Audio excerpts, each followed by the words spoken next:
குழந்தை ரெடி ஆயிடுச்சா சாமி? கேட்பரிஸ் சாக்லேட்டா வாங்கி வாங்கி நிறைய குழந்தைங்களுக்கு கொடுத்துருக்கேன். அதனால ஒரு பிரயோஜனமும் இல்லை. இப்போ விலைவாசி எல்லாம் ரொம்ப ஏறிடுத்து. அது சரி, உங்ககிட்ட ஒரு விஷயம் கேட்கலாமா? கேளுங்க. இதுக்கு முன்னால இந்த மாதிரி ஏதாவது குழந்தைய கூட்டிட்டு வந்து இந்த மாதிரி பூஜை நடத்திருக்கீங்களோ? குழந்தை இல்ல, பொம்பளைங்க. அவங்க கூட ரகசியமா எங்க குரு நடுநிசியில ஒரு ஸ்பெஷல் பூஜை பண்ணுவாரு. வசந்த பூஜை, சந்தான பூஜை, குபேர பூஜை, நிர்மலா பூஜை.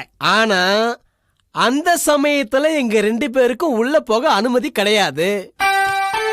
உள்ள பூஜைக்கு வந்த பொண்ணு எங்க குருவும் மட்டும்தான் இருப்பாங்க. எங்களுக்கு மந்திர சத்தத்தை தவிர வேற எதுவுமே கேட்காது.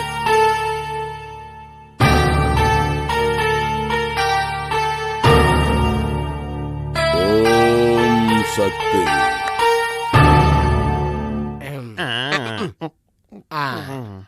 உக்கரகாலிய வேண்டி வக்கரகாலிக்கு பூஜை பண்ணுவேன்ட்டு எங்க குரு சொல்லியிருக்கார தவிர இது வரைக்கும் நாங்க பார்த்ததே இல்லை.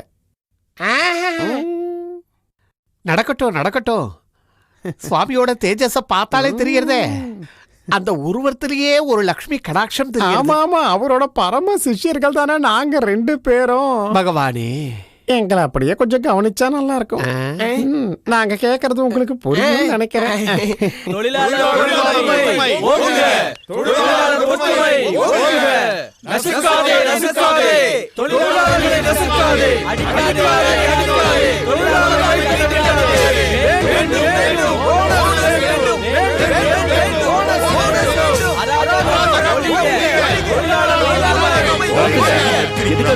எதுக்கு போராடுறோம்னா எங்களுக்கு சம்பளம் கொடுக்கணும், போனஸும் கொடுக்கணும்.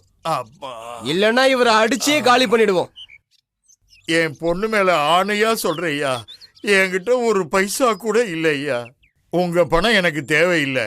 பணம் வந்தது உங்க சம்பளத்தை கண்டிப்பா கொடுத்துறேன் ஐயா. ஐயா, இது நடக்கிற வேலை இல்ல.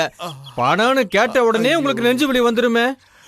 நிஜமாவே எனக்கு நெஞ்சு வலியா. தயவு செஞ்சு நான் சொல்றதை எல்லாரும் கேளுங்க ஐயா. வேலையை ஆரம்பிங்க. சொல்றத கேளு. நீங்க போராடுறது தப்பு இல்ல, ஆனா ஒருத்தரோட உயிரோட விளையாடாதீங்க. வழிவிடு, விடு விடு விடுன்றல்ல. ஒருவேளை அவர் செத்துட்டாருன்னா அந்த பாவம் நம்மளதான் வந்து சேரும்.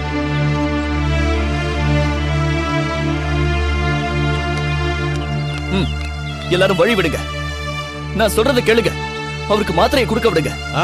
எதா இருந்தாலும் அப்புறமா பேசிக்கலாம். கலந்து போங்க, நிக்காதீங்க, போங்க.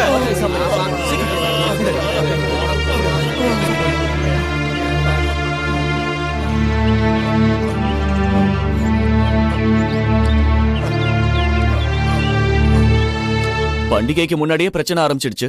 என்னாச்சுங்க? ஒர்க் ஷாப்ல பிரச்சனை ஆயிடுச்சு. எல்லாரும் சேர்ந்து போராட்டத்துல குதிச்சுட்டாங்க. அவர் உடம்பு சரியில்லாம வீட்டுக்கு போயிட்டாரு. துர்கா ஏன் இப்படி படுத்திருக்கா? கோவமா இருக்கா. நீ அவளை திட்டினியா? நேத்து ராத்திரி அரிசி தீந்து போச்சுன்னு சொன்னேல. அரிசி மட்டும் தீந்து போல, எல்லாமே தீந்து போயிடுச்சு. பசியோட போய் பூ பறிக்க வேணா, வீட்லயே இருன்னு சொன்னேன். அதுக்குதான் கோச்சுக்கிட்டா. இன்னைக்கு வேணாமா? சாயந்தரம் ஆயிடுச்சுல்ல. நாளைக்கு காலையில அப்பா நானே கூட்டிட்டு போறேன். சரிப்பா. எங்க போறீங்க? சைக்கிளை விற்க. ஐயோ வேணாம்ப்பா, சைக்கிளை விற்க வேணாம். அம்மா சொன்ன மாதிரி தேவி பகவதி அம்மா துர்காம்மான்னு சொன்னா நம்ம கஷ்டம் எல்லாம் போகுமா? அது தினம் நான் சொல்றேன்ப்பா. ஆனா அம்மா ஏன்பா நம்ம கஷ்டத்தெல்லாம் போக்க மாட்டேங்கிறாங்க?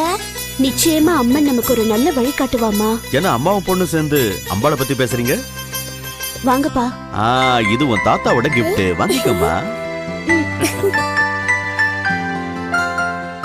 ஐயோ, அந்த சேர்ல உட்காராதீங்க, கீழே பாருங்க.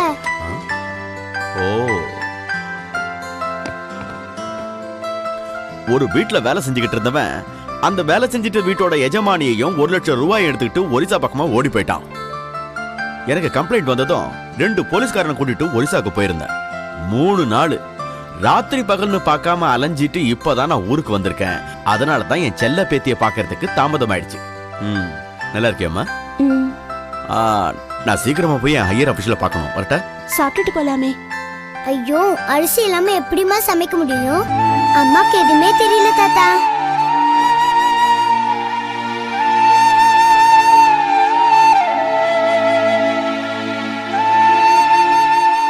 சந்தோஷத்துல மட்டும்தான் என்ன கூப்பிடணும்னு இல்ல, துக்கமா இருந்தாலும் என்ன கூப்பிடலாம். ஞாபகம் வச்சுக்க. வரம்மா.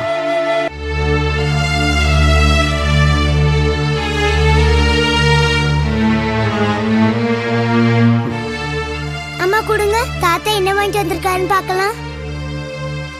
ஐ, அம்மாக்கு புடவை. என்னது? ஐயோ, எவ்வளவு பணம்? அவர் இதுக்குள்ள வச்சுட்டு மறந்து போயிட்டாரு. இல்லங்க, அவரு தெரிஞ்சதா வச்சிருக்காரு.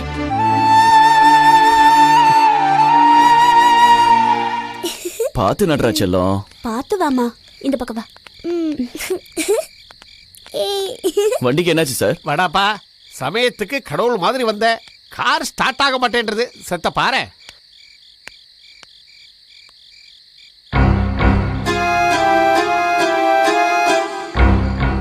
தாய் தந்தைக்கு ஒரே மகளாக இருக்க வேண்டும்.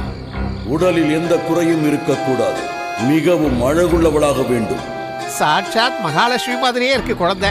என்னால மேலும் குழந்தை, உன் பேர் என்னம்மா? துர்கா. எந்த கிளாஸ் படிக்கிற? 2ஆம் கிளாஸ். சபாஷ். குழந்தை, நீ ஒரு நாள் இந்த மாமாவோட ஆத்துக்கு வரணும். சாக்லேட்டு, ஃப்ரூட்ஸ், ஐஸ்கிரீம், நோக்கி என்ன வேணாலும் வாங்கி தரேன். சரியாயிடுச்சுங்க. இத பாருங்க, வீட்டு வரைக்கும் போகணும்னா கொஞ்சம் பெட்ரோல் ஊத்தணும்.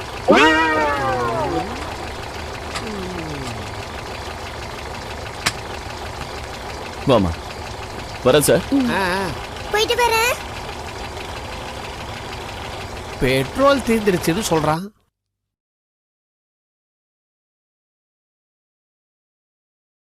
குழந்தை கிடைச்சிருத்தோ.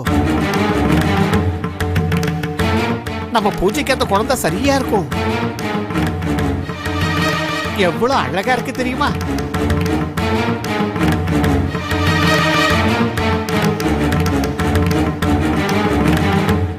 புதையல் எங்கிருக்கோ அங்குதான் விசேஷமான பூஜை செய்ய வேண்டும்.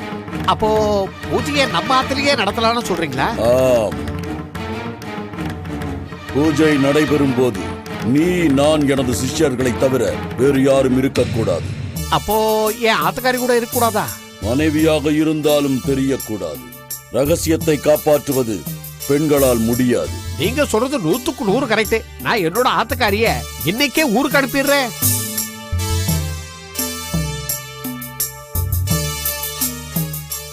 தாயே காளி, புதையல் எனக்கே கிடைக்கணும். இந்தா, இதில் எழுதி உள்ள பொருட்களை உடனே கொண்டு வா.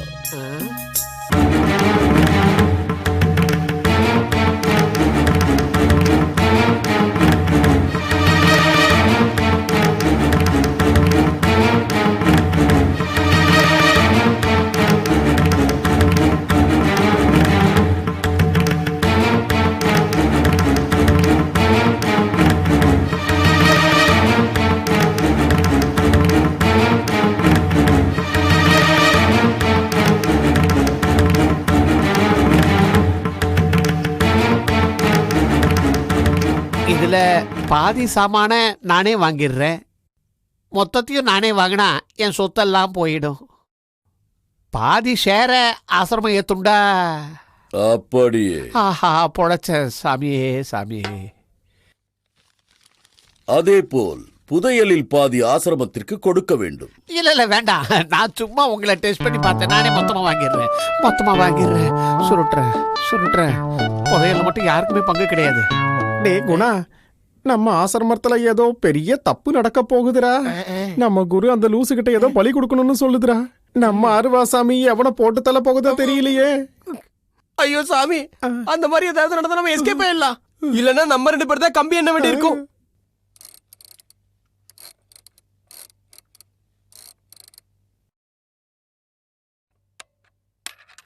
ஹலோ அலைமேலக்கா, நான் தான் சுவாமிநாதன் பேசுறேன். சுவாமிநாதனா?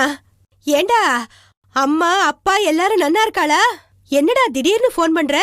தம்பியா ஹாஸ்பிடல்ல சேர்த்திருக்குக்கா. ஐயோ, என்னடா ஆச்சு? ஹாஸ்பிடல்ல எதுக்கு சேர்த்திருக்க? ஒன்னும் பெருசா இல்ல, 2 இடத்துல தான் அடிபட்டிருக்கு. 2 இடத்துல அடிபட்டிருக்கா? அம்மா தாயே பகவதி, நான் இப்பவே புறப்பட்டு அங்க வரேன். அதுக்கு தானே நான் போன் பண்ணேன்.